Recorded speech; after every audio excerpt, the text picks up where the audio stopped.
Hello, hello, everybody. So let me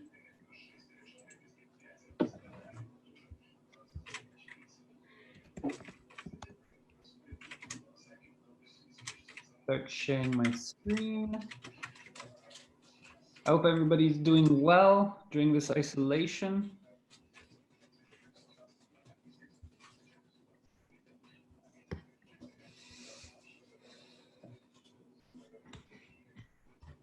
There we go. Screen shared. You should see the website with the projects. I'll open the chat as well. Hello, hello. Yes, perfect. Oh, I have a hello from Tomsk. Well, actually, I was on Instagram with Tomsk recently. I was told that you have the same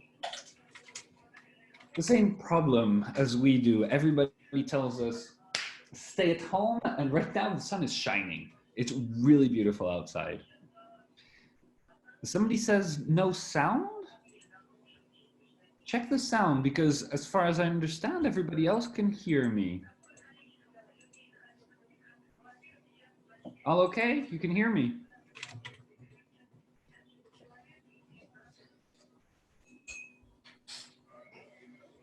Perfect.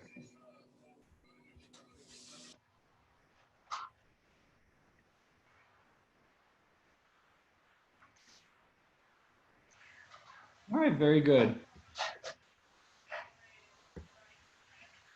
All right, so there are a number of new things I want to show you, to share with you.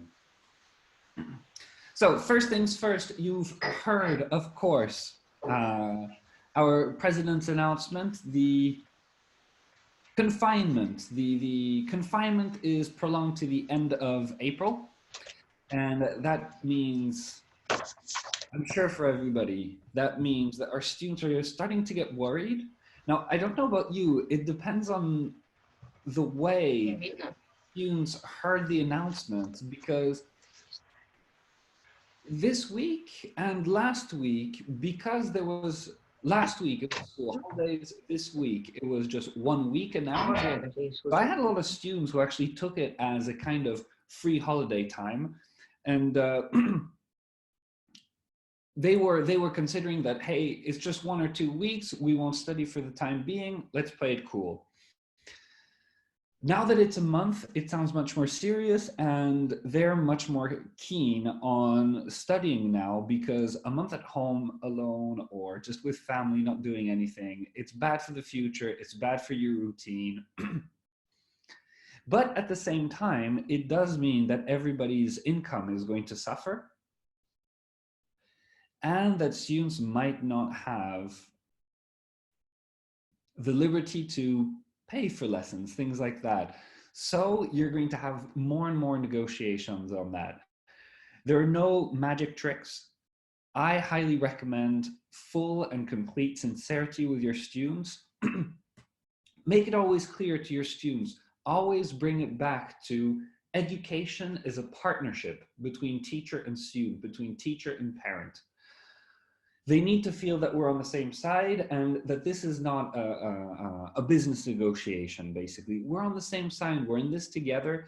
The most important is the future of the student, the future of the kids of the parents. So that's my little 2 cents on the subject. If you've started worrying, if you want, we can have a future webinar on that kind of thing, not just on materials, but on what to say, how to talk to parents, how to talk to students in these difficult times. But let's get back to activities, because that's what we love, and that's what we're here for today. So the announced topic of the webinar was mainly teaching adults, but I've had a few questions. I want to start with a new activity that we developed for kids, for tweens. It's right here. It's the latest project. It's called Monster Birthday. So this is going to be just very short, not on adults, but I wanted to show it because we've had questions. This is a lot of good fun, and it's a great way to review online without needing, all those fill in the blank activities, all those tests that we give, those progress tests that we give our students, our kids. They're mainly what we call practice one style activities, where students fill in the blanks, make questions, make the sentences, unjumble the letters, things like that. This is a kind of revision activity that does just that, but you don't need those fill in blank activities. So here's the situation. The students are invited to the birthday party of Ginny and Tim. You can announce that they're monsters, but you don't have to. It's a bit like the idea of Monsters Incorporated, that old Pixar cartoon. So this is Ginny. Sorry, I went too fast. Look, this is Ginny. She's cute as a bug. It's a perfect time to introduce your students to that funny yet weird expression. I don't know why in English we say cute as a bug. Have you ever heard this? I put it in the chat. So yeah, Ginny is as cute as a bug. No, it's a weird expression, I agree. Who would have thought that in English bugs are cute?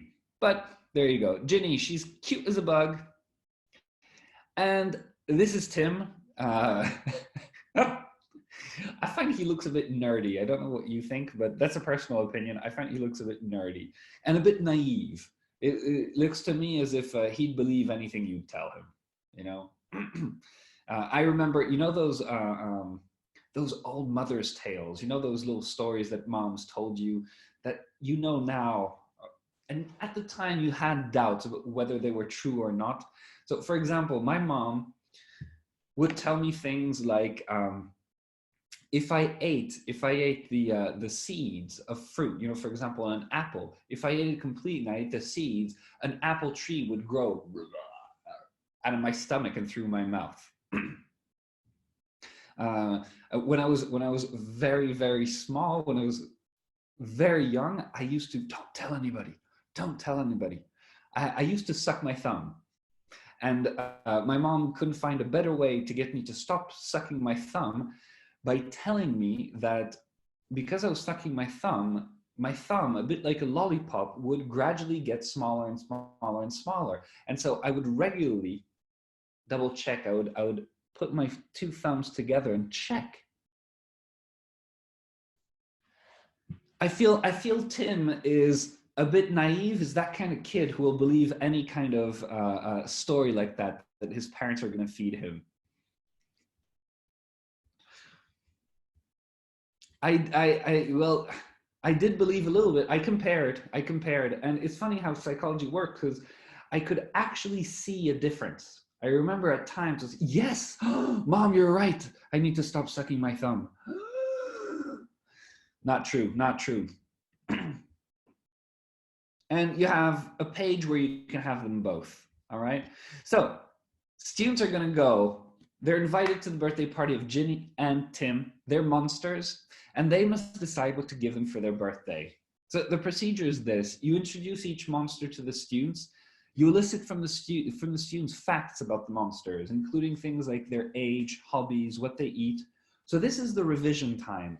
This is when really you can focus on whatever you want to revise. You can focus on food and drinks. Like, what are their eating habits? What do they like to have for breakfast, for lunch, for dinner? It's their birthday party now. I mean, that's always special. What do you think is a special treat they would love for their birthday? And you can focus on present simple as well, habits, things like that. Age, the kids can always color the monsters, etc., add some accessories. Here, this is really, you choose what you want to revise. So the students are going to make full profiles based on the pictures. The pictures are just there to inspire them. And of course, so you tell the students, Ginny and Tim have the same birthday. It's tomorrow. We're all invited. What will you get them? 4, individually, in pairs, or in small groups, students design and describe students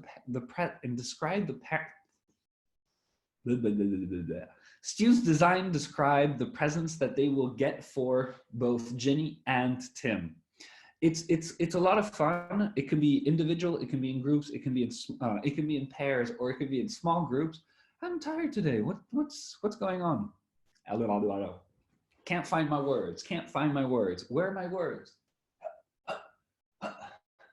I found my words. It's okay. So the students are together individually, in pairs, or in groups, and they're going to design the presents that they give to Ginny and Tim. Afterwards, you can have the students present the presents, present the gifts to each other. What I find is a very good role play at the end is actually to have students play the roles of Ginny and Tim receiving the presents.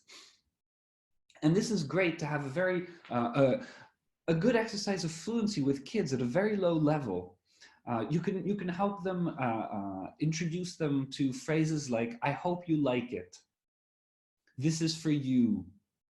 From me to you, things like that. It can be very basic, but it's very good fluency. These are colloquial phrases that you will teach your students. They're very useful in everyday life. So they're going to play on thank you, you're welcome, I hope you like it, that's so nice of you. You shouldn't have. Okay, that's maybe a bit too advanced for the kids. And if you start that, they'll never stop. So that's it. I wanted to quickly introduce you to that monster birthday today because there were quite a lot of questions this week about projects and about reviewing. So you remember how the tags work? I mean, I opened, okay. Let's start as if you just opened your website. When you just open, it should look something like this and you choose. So we weren't looking for something for grammar, we were looking for a project. What am I doing? Oh, sorry, projects are here. So in types of activities, I was looking for a project. I just type project, search, and there we go. Different ways you can find this. So remember, what I was also looking for is a project that revises. So I start typing review, and there we have it. In target language, there's simply review activities. Another great way to filter, you have these filters to type in what you're looking for. So age, level of difficulty, things like that. But here you also have, you can filter by date created. Those are the oldest ones. And if you click it again, wow, the latest ones we uploaded. You have date created, you also have date updated. Sometimes we update projects. So that was Monster Birthday. It's easy to find. Projects, review activities. Now, let's get back to adults. So the second thing I wanted to show you today, a new activity that is, again, we're specifically thinking online teaching at the moment, of course, when we're developing all these activities. And this one is for, oh, there we have it. It's already here for adults, second conditional. I had to teach it this week. And it's a P3, if I can remember. No, it's a production. There we go. So a new production activity for second conditional. There you have it, a new life. I love it because this is a very interactive type of activity you can do online with your students. Sorry, I missed a chat message.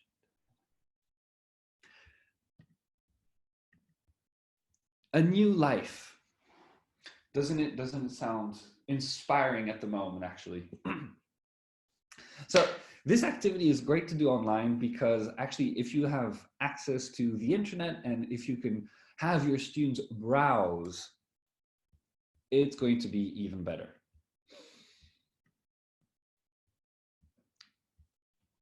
Here's the situation.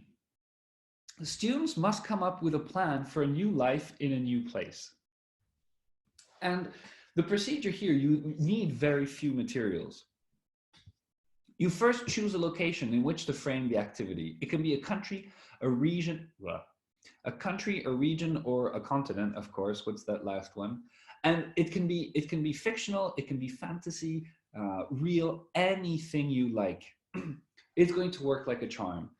It's best if you're using the internet. It's best, of course, to use real, because you can use realtor sites and things like that. And we're going to help you. I'm going to show you examples.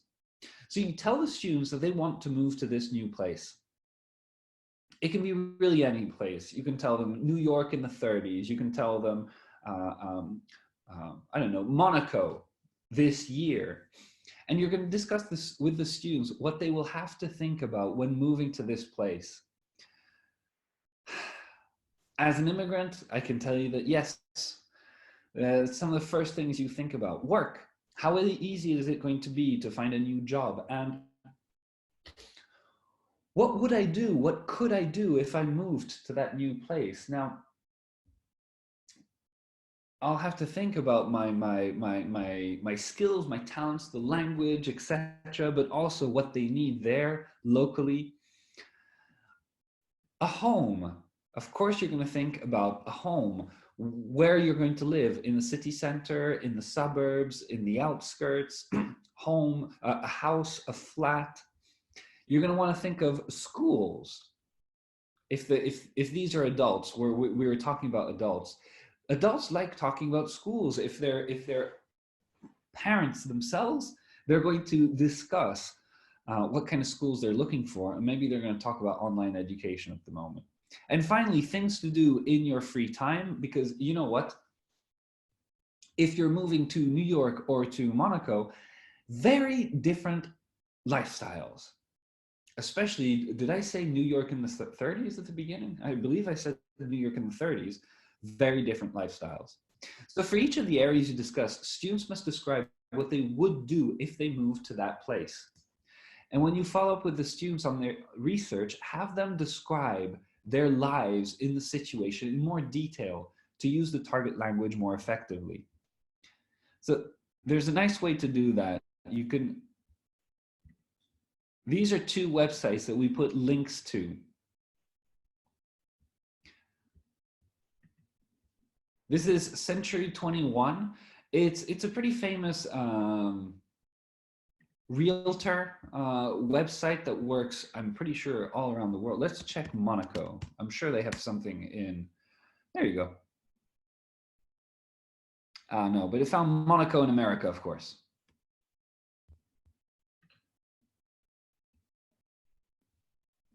No, it is only America. Well, they're different global. There you go. So you can choose different places around the world. I was on the USA one. You want to open the international real estate. There we go.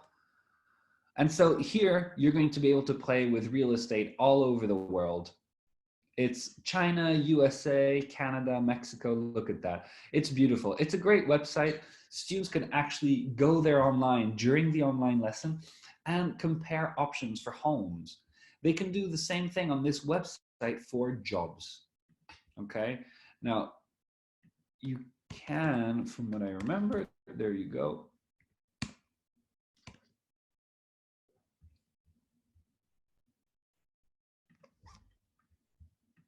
Oh, here you go. You're going to choose destinations here. So for jobs, it's going to be difficult anyways to find a website that does jobs all over the world. This is a very good one for the States. And frankly speaking, you don't need to always, you can use this website for other destinations as well. The most important is to get job descriptions in English. And you see, this is a customer support executive for Integra Global Solutions. Oh, they changed already. Last I checked this morning with some students. It was fun. They were looking at the job opportunities if they were moving there. And it was very funny because it matched perfectly with the news that we're getting at the moment. There was a big job advertisement for Amazon. Amazon is, because everybody's confined at home, Amazon is very, very busy. Well, Headhunter, I don't think Headhunter have an English version yet. That's just the problem. Yes, you see? The key thing here is to get job descriptions in English. You want your students to be there comparing all this in English. If you go to Headhunter, they'll be just reading things in Russian and comparing them in Russian. So these are just ideas of links. There are a lot of different ones. You can just Google them. You'll find different sites for real estate, for jobs, things like that. It's loads of fun. You can also, what I highly recommend is go on websites like TripAdvisor.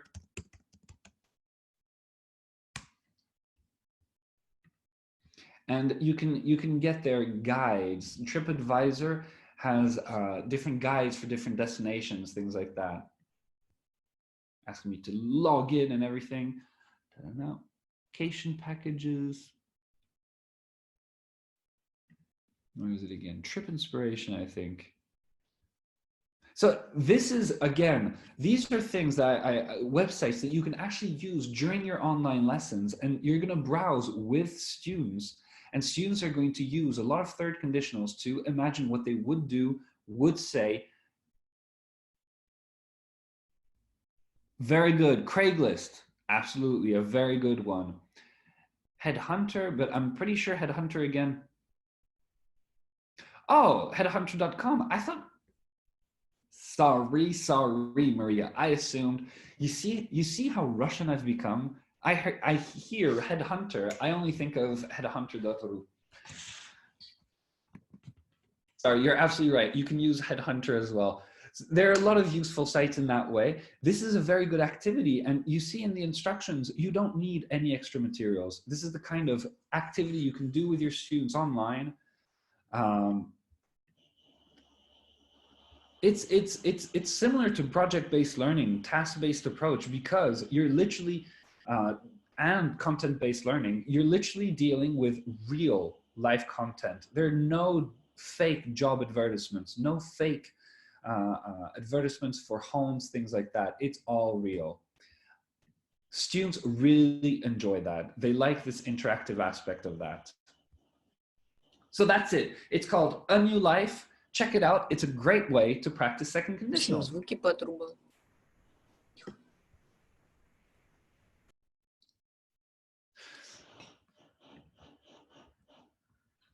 So again, I reset so that you see again the interface of the website just as if you had just entered.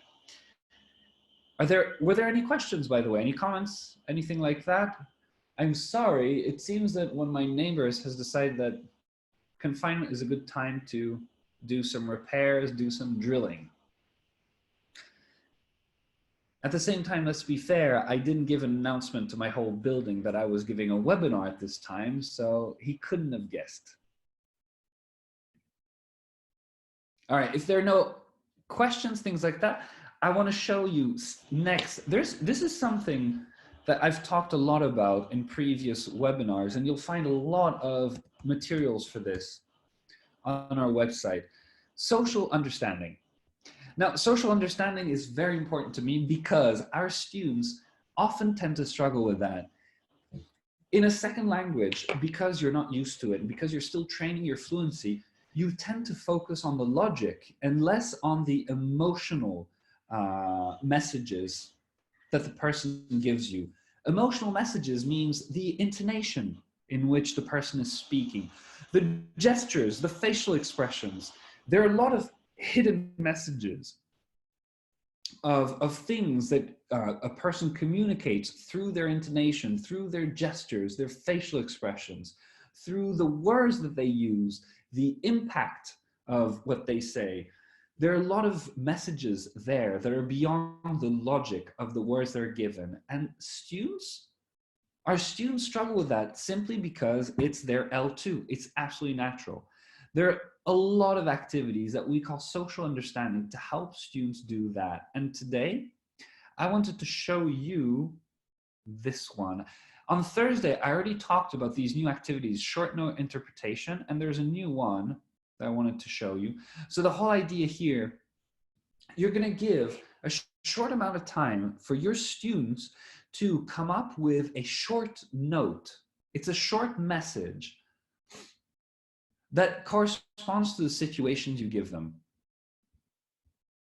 Let me immediately show you the situations. It speaks more. So on Thursday, I showed you the example of sending a birthday note, and there were 5 different situations. Here, okay, note 1, I love note 1. Look, this is going to speak to us. An apply yourself message from a teacher to a lazy but intelligent student.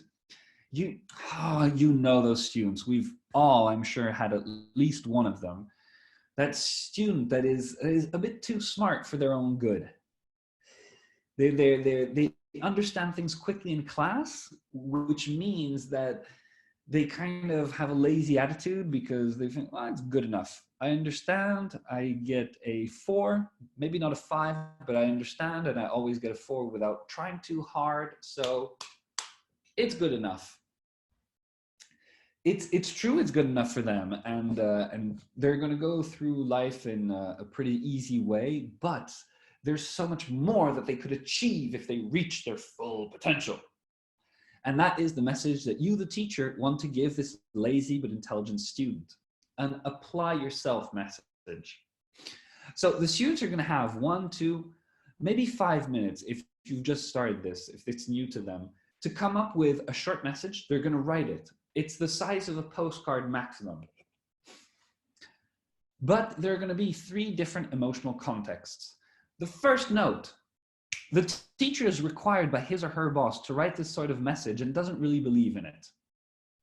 So the students write down, they think they're a teacher and they don't believe in this kind of message. They're a teacher that usually believes that, hey, you know what, if a student is like that, it's because it's in their character, it's because it's the way they were brought up, and there's probably nothing I can do about it. So I don't really believe in my message, but my director is making me write all these notes to each student, so I have to write something. Okay. It's first emotional context. Second emotional context, the teacher is the parent of the student. It's possible, it's possible.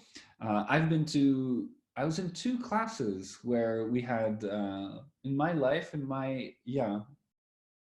one when I was a kid, one when I was a teenager. So it happened to me twice where one of the kids in class was the son of one of our teachers. And finally, third note, the teacher truly believes that the student has a remarkable talent and it is hindered by a difficult life at home. So maybe you think there's an unhappy situation at home, or the kid doesn't have time to focus on his studies, and you want to write the teacher note in a different way. I highly recommend, and it's great online because students can all write their notes on a different Google Doc or in the same Google Doc and compare. And it's very important to have the feedback moment. You want to have a brainstorm feedback moment with your students on what they write. So I usually do, number 1, we brainstorm together in class. If the teacher is required by his or her boss to write this sort of message and doesn't really believe in it, the message is probably not going to be very long, first of all. Second of all, it's probably not going to be very personal. There might not even be the name of the student or something like that. It might be very standard. And with the students, we brainstorm like that. We brainstorm ideas, what could be and couldn't be in the message. And in the end, the students draft one themselves, and we go over it. We discuss it, we go over it. And then I give them 2 and 3 to do right there. So I tell my students, okay, now number 2, the teacher, you are the parent of the student. Write the apply yourself note. I give you 2 minutes, go. And then the third one, I might give them 1 minute. And then we go to the next situation. Note 2, a reminder from an employee to a boss to consider him for a promotion. That's a nice note as well. Emotional context, the first one, the employee wants to hint that he or she will quit if the promotion goes to someone else. Number 2, The employee is a suck up. Oh, Mr. Boss, oh, Mr. Director, oh, yes, your ideas are always so wonderful. Oh, you're the best. Oh, you're wonderful.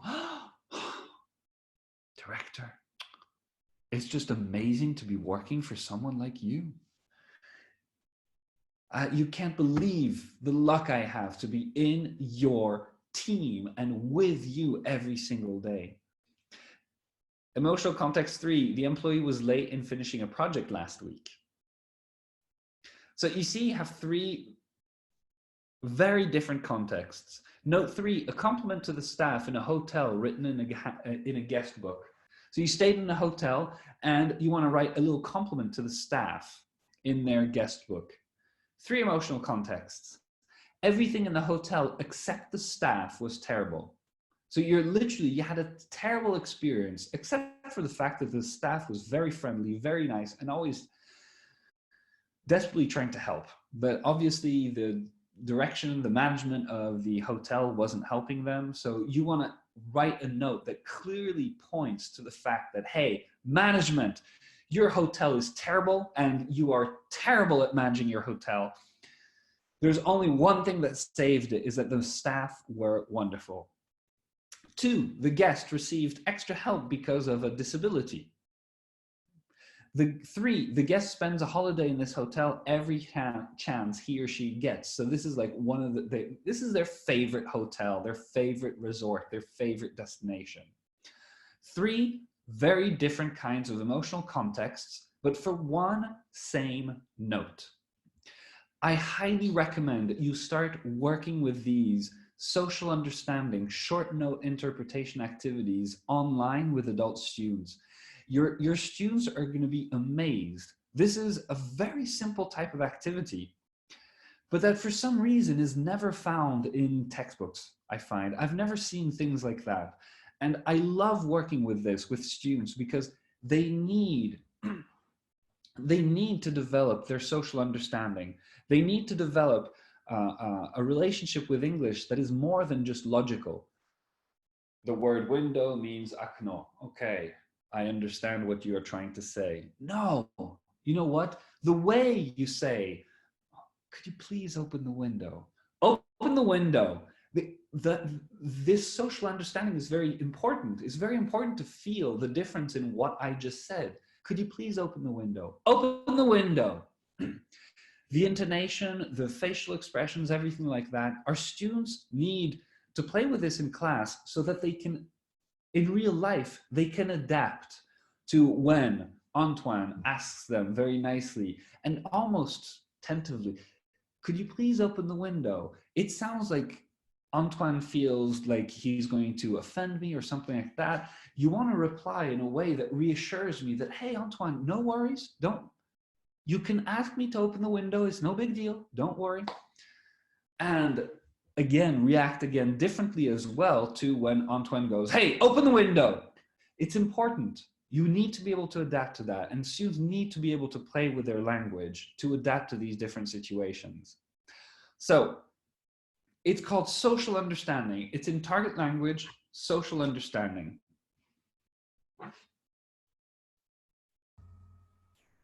Antoine, can I ask you a question about I hear someone, yes? Yeah, I was wondering if it can be applicable to B1, B2. Absolutely. Uh, we start these activities, yes, you're right, in the, it's not there anymore. We've started with C1, C2 level activities. We're expanding them. We're making more and more. Just honestly, yes, at the moment we're a bit swamped. But as you can see, we're adding new activities every day. These ones, look, we put them in C1 level, but I would do them. You can absolutely do them at B1, B2 plus levels lessons. Yeah, I think so. The result will maybe not be as bright. You know, after B1 level, students have, I'd like to tell this to my students, you're a B1 level student if you have 2 or 3 different ways to say anything basic that you want to say. Starting from C1, You're getting here to more than 5 basic things to say and 2 or 3 complex things to say. So the activity, to come back to your question, the activity is not adapted to lower level students. Simply what you can expect as a result from their work will not be as rich, maybe. I see. Okay, but it will totally be fun and motivating as well. Agreed. Thank you. Actually, I wanted to show you as well something again that we talked about on Thursday. Chatbox activities. And there are new ones already. So these are fluency type activities, and I highly recommend it. Just type in fluency in here, what you want to study, the skill, fluency. And we're going to look for a chatbox activity. So remember the way the filters work. Right now, they're filtered by name. If I'm looking for chatbox, I can continue up to C, but believe me, there are a lot of C's. Look at that. Fluency activities are 30 pages. So fluency, and this is also check out typing skills, because these are fluency activities that you're going to be able to do online. This is called Chatbox, and I love it. And this, coming back to your questions about B1, B2 level students, this is much more adaptable to lower level students. So the lower their level, the more I would start with this before doing short note interpretation. Because here you already have some social understanding, but the students are going to explore that on their own. You're not going to give them the emotional context, but they're going to have to adapt to the way they write to each other. Let me show you. So first of all, the great thing about this to adapt to online education is that chatbox activities are basically activities where you're going to put students in pairs and they're going to chat to each other. You can do this on Zoom, on WhatsApp, Telegram, any kind of device, any kind of chat that you're using for your students. At this moment of the lesson, I tell my students to pair up. So I'll tell students, okay, Ivan, you're with Yulia. Masha, you're with Lena. Irina, you're with Vadim. And they pair up. If it's on Zoom, you can put them in breakout rooms, for example. If not, you can have the students do that on WhatsApp or something like that, and then they take a screenshot of their chat and they send it to you. All you're going to do is give student A the first message, and then student B is going to react to that message. Student A is going to react to that message, and pom, pom, pom. And you're going to see that your students are going to have to adapt to the emotional context that they hear. They're all going to have different ways of interpreting the first message. Look at this. So the first message, for example, write me to make changes to your trip reservations. This is the kind of chat that you can find in automatic bots, in you know, those new services that exist online where you can actually type to a fake person that is online and helping you find answers. That's exactly what our students are going to practice, basically. And you'll see that you'll have students that will be very creative with this. So I've done this a number of times now over the past 2 weeks, and you'll see that you'll have students that have fun pretending they've been hacked, pretending that they're robots. The student B, the one responding, also can play with this, because he can pretend that he doesn't believe. He can pretend that he's a robot too. He can be tired, be happy about the news, be sad. Write me to make changes to your trip reservations. I need to cancel all my tickets because of the current refinement. I sure hope that you will refund all my tickets, please. That's a very sad message, and student A is going to have to respond. If student A responds in a very robotic way, student B is going to get sadder and maybe angrier. So students are going to have a lot of fun with this. You want to start with one as an example, and then always have a session of feedback, because students need to hear you say what I've just said, that you can play with this as much as you like. The focus of this kind of activity is not accuracy. Of course, you need to correct your students' mistakes at the end. You help your students, and because everybody's sharing screenshots, you can do peer correction instead of just teacher correction. You remember, we always marry accuracy and fluency. We never give up on accuracy or on fluency. But sometimes we have a stronger accent, a stronger focus on something different. So here, the main focus on fluency, and I'll try not to focus too much on accuracy. Hopefully your students here, because they're chatting very quickly, they'll use mostly what they master. You won't see them trying to put a present perfect in there if they don't feel safe with present perfect. So you should have minimum problems with accuracy here, but a lot of fluency. You're going to want to tell your students, you're going to want to give them feedback on how they reacted to different emotions, to different contexts. Oh, Vanya, I like that. You felt that the person writing to you was a bit sad or a bit tired, and you changed the tone of your messages. I like it. I like it. Very good. Yulia, yes, I like this kind of vocabulary that you used. You were very polite. You could feel that the person writing to you was a bit angry, and you were very polite to try to make sure to calm that person down. Blah, blah, blah. This kind of feedback is very useful for them. It's essential for them to feel their progress in fluency. So I highly recommend these chat box.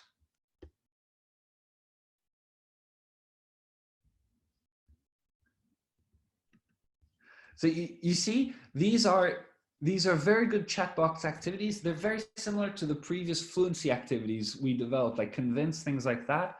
Each card is just a conversation starter, and student B has to react. And you'll see that your students will have a 3-4 minute chat on their own, each at home. And then in the end, they send you a screenshot and you have a feedback session, and then you move on to the next chat and then the next chat. It's really good fun. Any comments, questions on chatbox type activities? Yeah, I have one about the stage of the lesson. What stage of the lesson do you suggest using it? I mean, the chat box. I like doing this as a warmer. Mm-hmm. Okay, it's a good warmer activity. Any fluency activity I find is a short dialogues, short chatting is a good warmer. And I will be listening attentively to any hint that I can find in their chats to future target language that I want to teach in that lesson. So I'll pay That's a nice very close one. attention. I already have a plan. For example, today we're going to do second conditional with a new life. And in the chat, while you're doing, if you were my students, while we're doing the feedback on your chats, I would pay close attention to any potential second conditional I see there. And that's how I would transition to my presentation, basically. I just point out, hey guys, now in this particular situation, what I really, really like,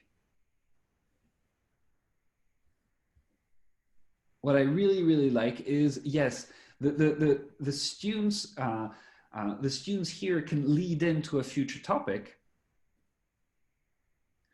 but you can also use this at the end of your lesson.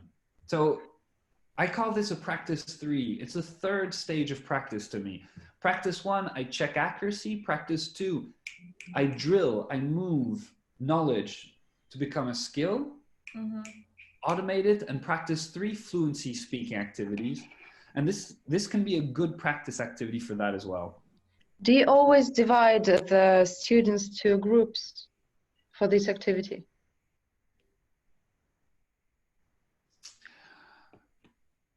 Yes. I mean, is it possible not to divide them, or just to give them a task to write something for the whole group and to ask everyone writing them to their own chat? For example, we are writing one question, everyone, and each one from the group writes us a short answer. For example, I am writing, please help For me. example, what you started in the chat, yes? Yep. Yeah, something Sorry, I like cannot that. come in May. I'm stuck at home. Could you please send me a video of the island so I can enjoy the views? Yep. And everyone can answer to this message. You can do that. That will be more like an eliciting activity, because just because you have all these different chats, well, it's not a chat anymore. Everybody will publish their first answer, and you won't see an actual chat. There won't be a dialogue back and forth. So you can absolutely do that. It just changes the focus of the activity a little bit. It can be not a dialogue, but a brainstorming activity, something like that. Exactly. You've changed the style of the activity, basically. Oh, sorry, I didn't want to do that. No, you can. What I love about the activities that we create like that is that we always try to create activities that are flexible, because we're teachers. We can't have rigid activities that have no adaptation possible. Our students are different. Our needs are different. That's the beauty of activities like that. That's great. Thank you for these ideas, for the initial one, for the original one, and for the new coined one. Yeah, beautiful. Thank you. Perfect. So that was Chatbox. And you know what? Masha gave us a perfect transition, because she wrote in the chat that she's stuck at home and she can't come in May. So she's asking someone to send her a video of the island for her to enjoy the view. The next activity that I was going to show you, believe it or not, we're going back to Fluency and we're going to look for a project.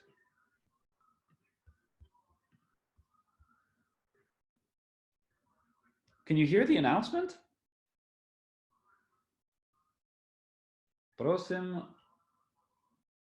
Have you had these as well? This has started for us this week in our area. We regularly have announcements like that in the Right, but it's never intelligible. You can't hear what they're saying. Can you hear it now? They're just saying that they ask you not to go out from your houses. Stay at home. Don't go anywhere. If you want something, just you can call and ask for delivery or something like that. Exactly. It's stupid. Well, I find it becomes more serious when you hear those announcements in your area. It all of a sudden there's a more serious tone to the situation. Panic yeah, and city. It sounds even more frightening when you Exactly. can't tell what is in there. Yeah, now that Maria has translated it, I feel more more comfy. So you're absolutely right. Now let's get back to what was I looking for? You were looking for a project activity, something like island. Exactly, island survival. Oh, great. So the transition was just beautiful, was just perfect. This is a great project to do online. It's loads of fun. So you describe the situation to the students. It's very simple. The students are on a plane. The plane crashes on an island. Everyone survives, but they're scattered among the many islands in the area. So each mini island is going to be a mini group. Again, I'm anticipating a question from Maria about separating into groups or not. So I'm going to answer the question straight away. If you don't want to separate them into groups, you can just have one big island.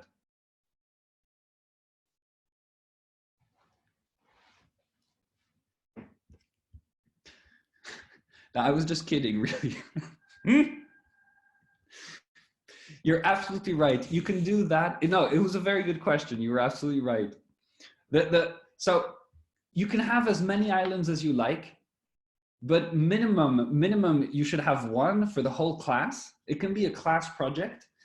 Or the advantage of putting little groups and little islands is that later on, you're going to be able to extend the activity a bit more because the little groups, the mini groups, are going to come together in one big group. So really, it's up to you, but you can do both. By the way, you were asking about not putting them into groups.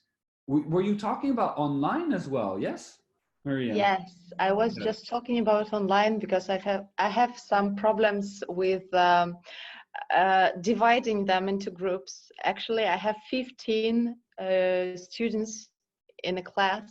So while using Zoom, I need to divide them into groups of 3 or 2, 4, 5, something like that. And I don't have enough time to visit all the groups. And sometimes it's rather difficult to, to check what are they doing there. I understand.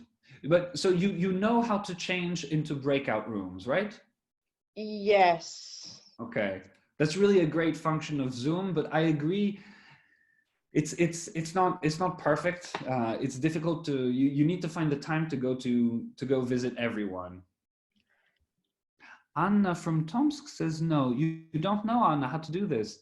So it's very important. You first need to ask your administrator. Anna, I remember that you're a university professor, which means, I'm guessing, it means that you are not administrator of your own Zoom. It was probably set up by your university.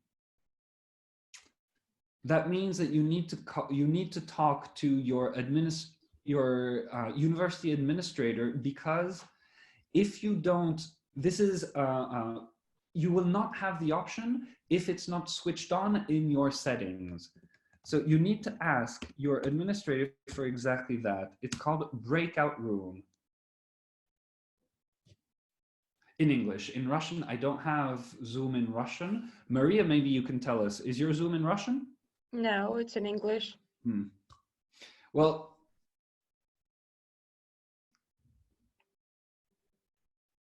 it should be available still on the free version, if I'm not mistaken. Available. It's available on the free right? version. It's still available in the free version, just it's in your settings. So you first go to settings and find breakout rooms.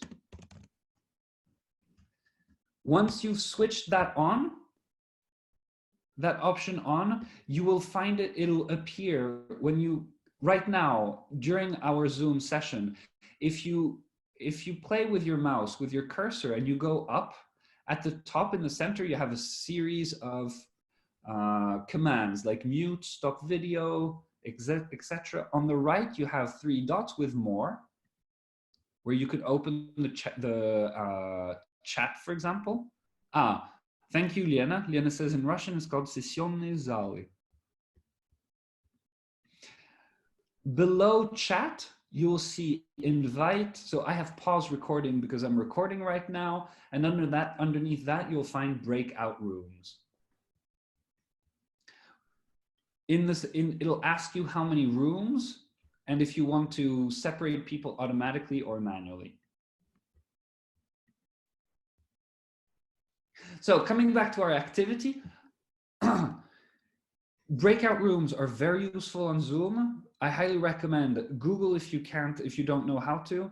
I hope the quick instructions here were helpful. Perfect. Try it after a webinar. Here, coming back to our island survival, because Maria can't come in May and she asked us to send us a video. So we are going to be on that plane. Unfortunately, the plane is going to crash, but it's one of those happy crash stories that you only hear about in American movies, where everything is dandy and everyone survives. Isn't it happy? We're all on separate islands in small groups. And what do we do first? I mean, remember that TV show called Lost? What is the first thing we do? The first thing we do, we're going to look for supplies, and we're going to try to figure out how we're going to organize our survival depending on the supplies we have. And that's when you come in with your cards. So you can give 3, 4, maybe 5 cards to each group, depending on how many groups you have and how long you want the discussions to last. And I mean, really, they're random things. A bowling ball, let's say, I think we're thinking of Tom Hanks. No, Tom Hanks had a basketball, right? Yeah. Basketball. Bowling ball, a fake beard, a blender, rain boots, etc. There are a lot of different items that fell off the plane and that we found on our island. Remember that you only want one copy of these objects, and they're divided amongst the different groups. So no 2 groups can have the same object, the same supplies. Only one group, for example, will have an umbrella. Only one group will have a violin. So it's a lot of fun. The students in their pairs or in their mini groups are going to discuss with the items how they would survive, what they would do. You can use it, focus the target language on would, for example, if you're practicing second conditional. You can also focus it on future. You tell them, hey, there's no would here. This is a real life situation. We are on the island. You need to survive. And they'll use everything in future. They might even focus on first conditional and future time clauses. Well, if we put the umbrella there, then the rain will stop preventing us from sleeping, something like that. Very good question. No, I would, Daria, I give the students the cards. If they choose, they're going to be too practical. And if they choose, you can give them the option to choose, but then count more time. Your activity is going to last longer, because in that case, what you can do is give your students a page. You give them this page and you tell them, I want you to choose in your groups, you choose 3 of these items that you keep. The 6 other ones you have to throw away. Okay, for example, you're going to trek and you're gonna I don't know, you're going to walk around the island, so you only have enough energy to carry 3 of these objects. Pick 3 and chuck out 6 of them. It's another way to do the activity. It works very well. Good idea. I like it. And so this is good fun, and you can have the students in their mini groups play Survivor basically for some time. This can easily last 5, 10, maybe 15 minutes if you're going to actually have presentations, because you see, at stage 6 now, we're already grouping. So the groups will present their ideas to the class in a kind of island meeting. Finally, there's some kind of communication. We got the community of islands back together. We reached a kind of meeting place in the center. And we're going to have an island meeting, and each group is going to tell each other how they organize their survival.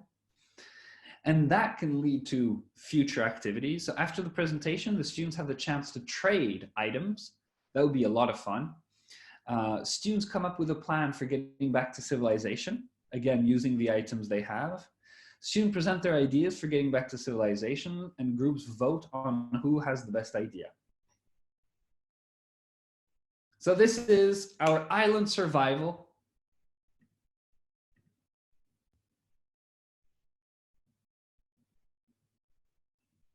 Perfect. Yes, absolutely. A great activity as well. This is a great activity. It's going to easily last you a whole online session. I highly recommend it, Island Survival. Any questions, comments on this one?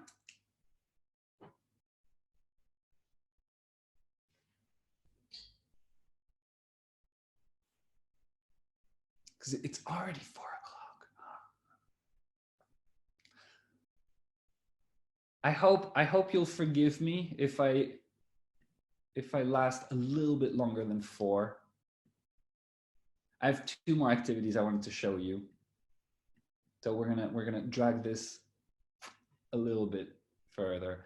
It can be repurposed for self-isolation situation. I agree, Sasha. I agree. I've just found though that honestly, at the moment, there's so much talk of self-isolation and everything.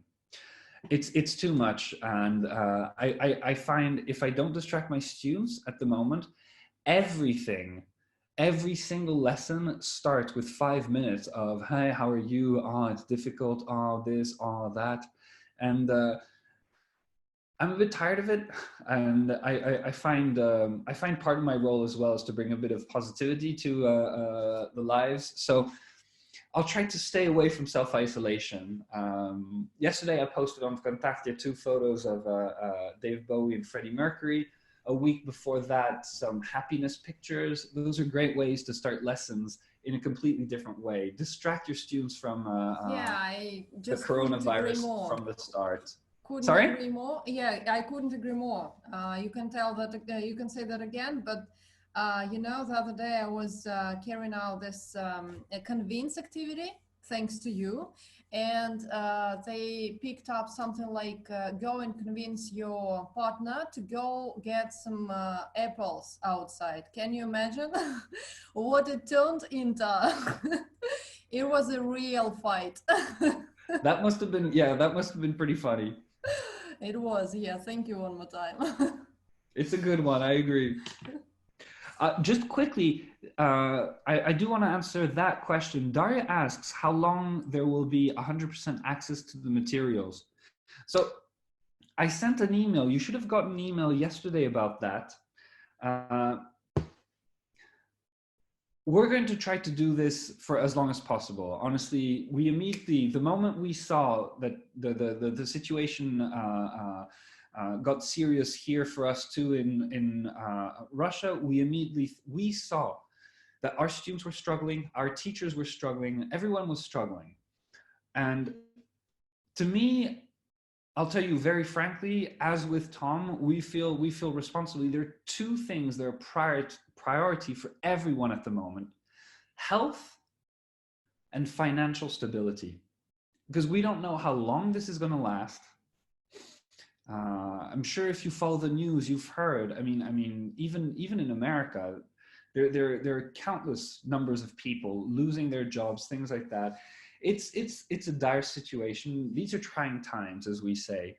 So the more we can do, the more we will. We calculated at first that we could do this till the 5th of April. In my email yesterday, I was very happy to announce that we've sat down with Tom and we can keep on doing it for at least another week, maybe 2. I think you saw that on Thursday night, unfortunately, our website was down for about 6 hours. So that's a good example. That's just, we have our expenses as well to keep this free. Unfortunately, yes, the more people are using it, the more internet resources and IT resources it demands, which means it's more work on our part and we have to rent more space, more things like that. So on Thursday night for 6 hours, the site was down. I apologize for that, but yes, it's not going to be down anymore, that's for sure. And you will have 100% access to all the materials for free, at least for another week, hopefully for another 2 weeks, and we'll see what we can do to prolong that situation for as long as possible. If we need some kind of contribution or things like that, we'll figure something out, okay? For now, consider it. You have 100% access for free for another week, that's for sure, 100% sure.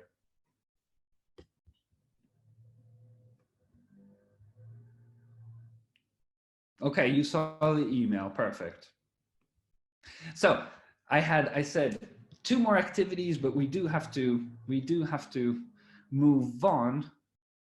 So this is something that I've already presented, but I wanted to present one more time because I've had a few questions about this. How can we practice narrative tenses and everything in an effective way online? And I love this. So this is actually, you can find it in grammar. You can also find it in projects. It's a project, and you'll find it as well in past. So you can look at all the past tenses here. You'll have past simple, past continuous, past perfect, but I'm looking for past tense comparison. That's a very good category of speaking activities where the students can play with the different tenses. And we're gonna have a look at hot potato stories, storytelling. I love it. It's loads of fun, and you don't especially need paper for it. So here's the situation, the procedure. You're going to take one of the genre stories and 3 of the story card pictures, and you put them in place where the students can see them. You just put them online. Online, you can just write them in the chat or something like that. As a class, first, you come up with an idea for the beginning of a story that relates the story card and the picture cards.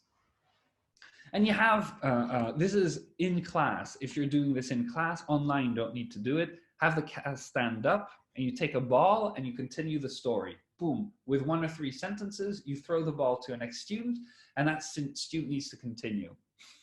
Online, what you simply do is you open the chat and you write the name of the next person. So you go, for example, okay, Maria. And Maria continues, and then Maria will type Julia. That means Julia, he needs to continue. Julia says 1 or 2 phrases, 1 to 3 sentences, and then she writes Ivan.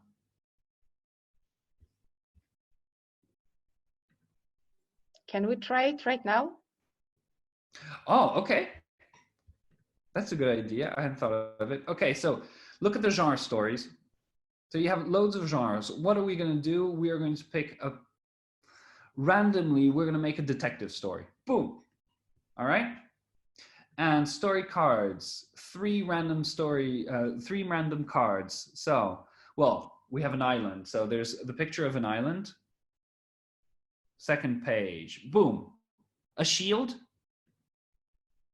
And first page again, an armchair. Okay, armchair, island, and a shield. Detective story, right? So I'd have to start. Well, I think you've all heard of the wonderful little Belgian detective Hercule Poirot. He's a typical Belgian. He's a funny little lad with a strange sense of humor, a bit of a strong belly because he has a pronounced taste for beer and chocolate and waffles. And on this little adventure, he's off. He was invited to an island for a little getaway. It's a getaway weekend with some rich friends on an island. The moment he arrives on the island, though, his friends are already there, already panicked and looking for him because they found the host of the island dead in his armchair before anybody arrived. Who is next? Well, Maria, you asked for it. Maria, continue.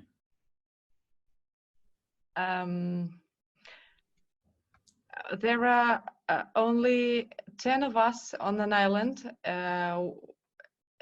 and a dead body in an armchair. And the secret of this murder is very hard for me. Because I can't see any clues in the house, except that the armchair is not quite fitting the room. How do you think, Julia? And so you would write Julia in the chat and you would continue. Very good. Just again, you change the activity slightly. So here, what you were saying is you were trying to solve the detective, the mystery. But the way I conduct this activity with the students is really a storytelling activity. So you're just putting in place. You would just continue my story. I said that the all 10 characters had arrived together before Hercule Poirot, and they say the host of the island was already there, dead, in his armchair. Hercule Poirot did a bit of investigating and found that the host must have been killed between 12 to 24 hours before the first guests arrived. So in theory, he was alone on the island at that time. That raised even more questions. And we continue like this, telling each other the story. Does it make sense? I've got one question about the number of keywords you're supposed to use. So you used 2. Was it legal? Or legal. I will call my lawyers and get back to you. Because he can use as many as he wants, because he's Belgian too, as Hercule Poirot. Right. Yeah. And wait, even more than that, it's my activity. If I want to use all the keywords, I will use all the keywords, okay? Sorry.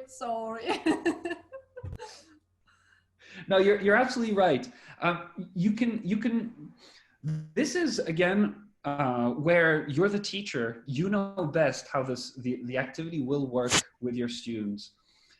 On that, I find with Tom, we're really good at creating fun and engaging activities without them being too rigid, I find. So this activity, the way Maria continued it, where she was trying to solve the mystery, is also a great way to do it.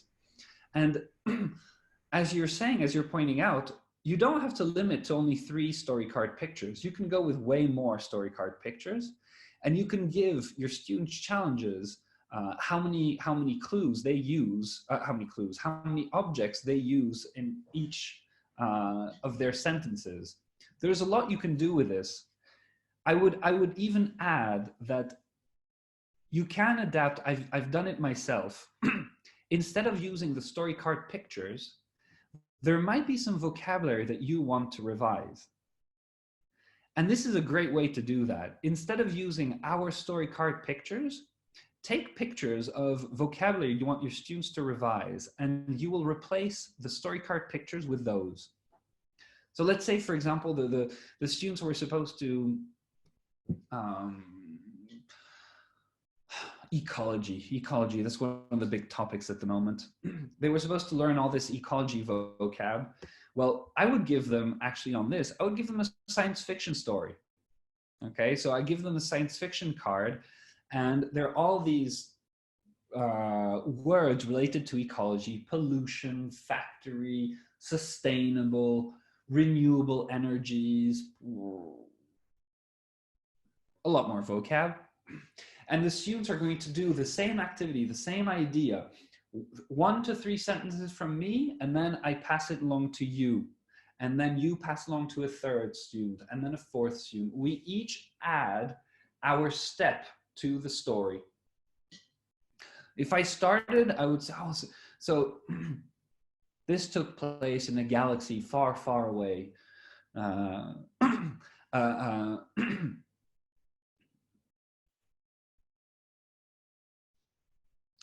We open scene on a wonderful society that is absolutely pollution free, that they've developed a completely sustainable way of living with their environment. There's no pollution, there's no blah, blah, blah. And at first I describe the society, then I'm going to pass it on to the next person who's going to need to find some kind of hero and some kind of maybe love story or intrigue. You get the idea? Antoine, I've got a question. Will it make sense to use story card pictures as a warm-up and then to move on to the same round but with topical axis, or will it be too much? For example, I'd like to revise this character, characteristics, people treats, right? And I start with something really visible and bright as your pictures. Shout out to you. And then I move on to something topical, which I would like to focus in the course of my class. Very good. What you're describing, so that's what I love about the category projects. what you're describing is very good, because projects, you'll see that there are so many variations that you can usually adapt this to project-based learning. You give your students 1 or 2 first tries at the project, then you focus on the language. Maybe you teach them something new, or you revise something that they have already seen, and you do the project again in a few other styles, and the students need to improve. That's why you're absolutely right. Look at the number of genres we give you. The students are not going to be able, there's 3 times 5. The students are not going to be able to do 15 stories in one lesson. You can give your students 2 genres at the beginning of the story, at the beginning of the lesson, and a few story card pictures, as you say, to feed their imagination. Then you focus on the vocabulary, and then again, at the end, you do the activity again, sorry, not the instructions, but with 2 new genres. Yeah?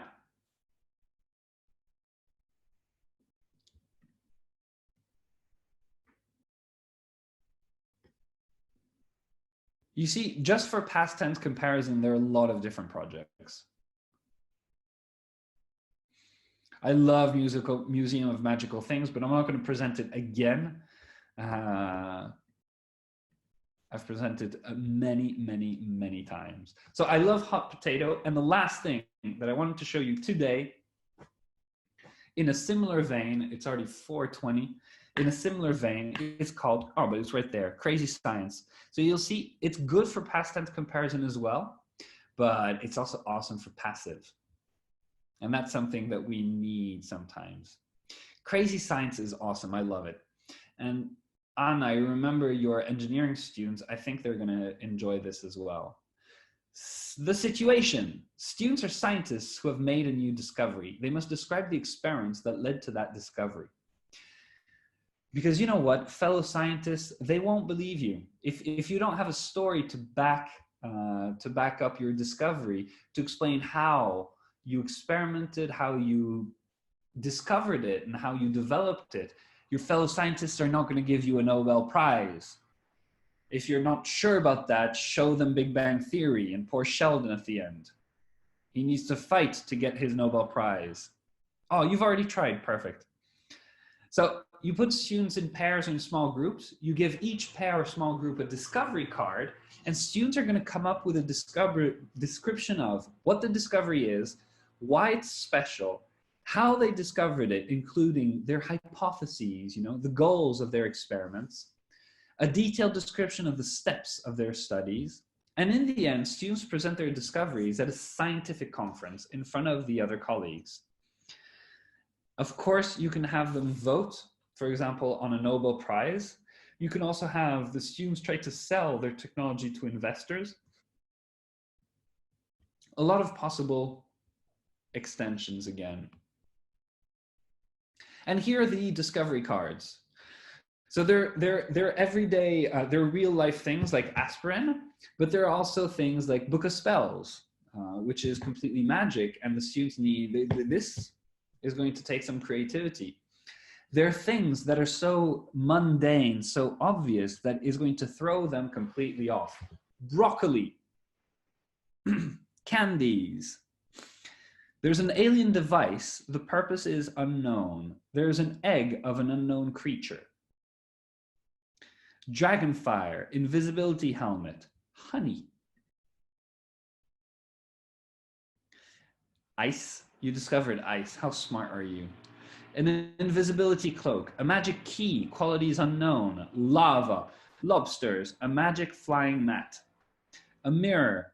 Ooh, if you invent, you're the first person to invent the mirror. A money tree,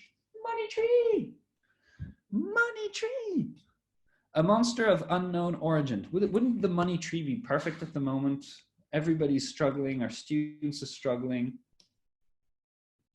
So a monster of unknown origin. Plastic, a wish ring, winged sandals. That's awesome. That's just awesome. Seeds of unknown origin, alien snails, soap, toothpaste, lucky t-shirt, and sunglasses. There you have it. Students are going to be able to practice their past tenses a lot. They're going to be able to practice their passive as well a lot. What's it made of, etc. And you see there are 3 pages of 9 discoveries. So that's 27 total discoveries. Again, you can very well use this activity in project-based learning style. Instead of just using it as a production at the end of a lesson, use it over 2 lessons. The first lesson, you first use it without any introduction to new target language to your students, without teaching them something new, so that your students feel that they can do it, but they still have room for improvement. They feel that they have room for improvement after doing 1 or 2 discoveries. All right, you give them room for improvement by teaching them something new or revising something that they should know. For example, passive. Maybe they already know passive, but you suddenly show them that they can do passive in a newer way, in a more complex way. I find it always nice when students discover that passives are very common with modal verbs. Must be done, can be done, things like that. It's very interesting. Students are going to have fun with it. And then you come back to the project in the second lesson, and the second lesson, the students are going to do more of the same project, but with more discoveries, and they're going to see that they're going to feel their progress. They're going to see their progress directly. So that's the last activity I wanted to show you today. Crazy science. Boom. And I'm scaring myself, apparently. It's already almost 4:30. Are there any questions, comments on that? Ooh, there was a question. Yes, Daria, there was a question about giving certificates to the attendance of webinars. I don't know what you mean about certificates. Like, they're not is this going to help you at with your school? Because we give kursy повышения квалификации. If that's what you need for your schools, you need to follow a курс повышения квалификации. That's a whole course. And we organize those, but those are very serious in terms of attendance. The webinars you can watch them. You don't have to watch them online or things like that. Курс повышения квалификации, it's a proper course. You have to do all 16 hours. You have to do, there are 3 tests that you need to do.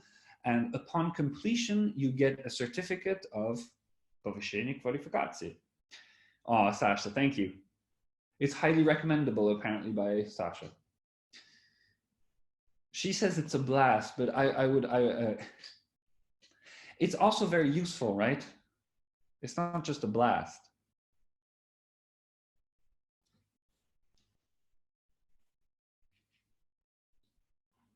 Exactly. Cool.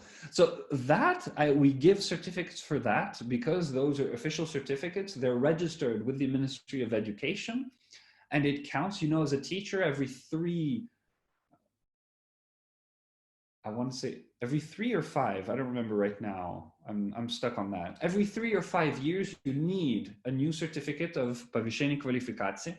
Every 3 years, yes. Every 3 years, right. Mm-hmm. So those certificates we deliver, but you need to take a course, of course. A course, of course. Of course. Certificates of attending webinars, I don't know if those would be very useful. You know, there are some webinars that give you a certificate after you attended it. And for example, Uchiru, Megatalent, those platforms, they give webinars on how to make lessons or lesson plans, or how to make online lesson more interesting and helpful for children. And after that, you can have a certificate. But I don't know if it's normal or not. Well, that's my your question. What's the webinars. goal of the certificate? Because we can all, yes, I can absolutely give you a certificate. It's no problem. The problem is, what's the goal of the certificate? Because Oh, it's it's just a another piece of paper. It's Sorry? another paper. It's another paper. You have another paper in your portfolio, and you can say, "Look, what I have, a paper that I've visited a webinar, or that I have listened to a course, a special course. I have passed something." Is the portfolio for students to read or for directors of schools to read? Because No, I will change the way I write the certificate. it's a portfolio for teachers to have Daria is writing for administration. Mm-hmm. not only for administration. If you want to improve your level of teaching at school, you must have a portfolio, and every 5 years you must present it to the commission, and you can either stay on the same point or go higher. Gotcha. So even those certificates are useful, not just повышение квалификации, yes? Yes. So if you want a certificate, send me an email. But your webinars are great without any certificates. Oh, thank you. But I understand if they're useful to you, if you need the certificates, send me an email. Absolutely. I will double check that you were at the the webinar. I mean, I have recordings of the webinar, so it's not a problem. You send me an email, I'll check that you attended the webinar, and I'll send you a certificate. It'll be all official. We have our organization is ANEO DPO.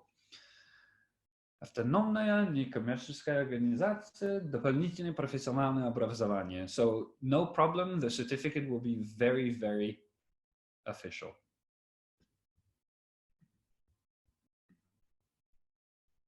Any other comments, questions for today? Because I do need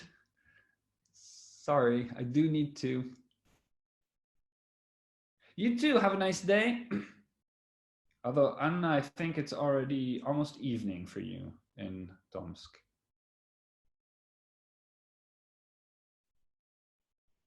Everybody take care.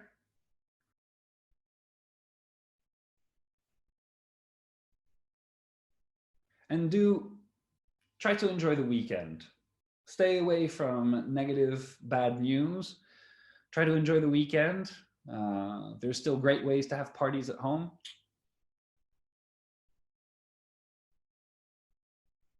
So enjoy the weekend. I'll put the recording of, well, you don't care that much. You were here live, so you don't care that much. But the recording of the webinar will be put on our YouTube channel. Enjoy the weekend. Bye-bye, everybody.